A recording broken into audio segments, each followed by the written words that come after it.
نبی کریم علیہ السلام نماز پڑھا رہے تھے، ظہر کی نماز تھی یا عصر کی نماز تھی، صحیح مسلم میں موجود ہے۔ حضرت ابو ہریرہ فرماتے ہیں نماز پڑھاتے پڑھاتے نبی پاک نے قدم آگے کیا، نماز پڑھاتے پڑھاتے قدم آگے کیا اور یوں ہاتھ اٹھایا پھر واپس کر لیا۔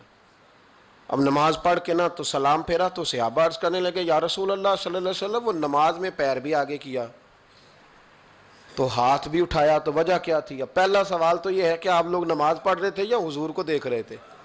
تو صحابہ تو پہلے ہی بتاتے ہیں کہ بھئی ہم تو پہلی صف میں نماز اس لیے پڑھتے تھے کہ نماز بھی ہوتی رہتی تھی اور چپ کے محبوب کی دید بھی ہوتی رہتی تھی۔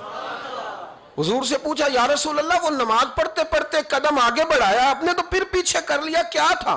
اور ہاتھ اٹھایا تو پھر آپ نے نیچے کر لیا۔ تو نبی کریم فرمانے لگے نماز پڑھاتے پڑھاتے جب میں نے کہا نا سمی اللہ لمن حمیدہ، اچانک میری نظر اٹھی تو جنت میں چلی گئی، نظر اٹھی تو جنت میں، تیرے لیے 2-4 قدم عرش بری ہے۔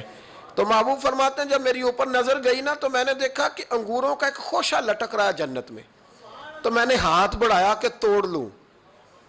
حضور کھڑے ہیں مسجد نبوی میں اور فرماتے ہیں کہ میں یہاں کھڑے ہو کے ہاتھ اونچا کروں تو میرا جنت تک پہنچ جاتا ہے۔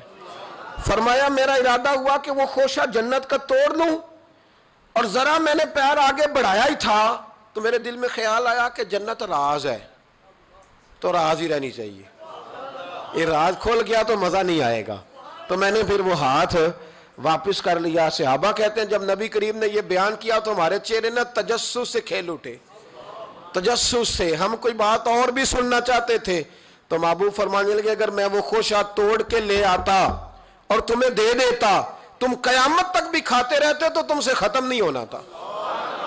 یہ صحیح مسلم کی حدیث ہے۔ او بھائی میرے رسول کریم کے واقعہ معراج پہ شکوہ کرنا، کہنا سمجھ میں نہیں آتی کیسے گئے تھے، تو جو چاہے تو ہر شب ہو مثال شب اسرا، اس لیے کہ تیرے لیے 2-4 قدم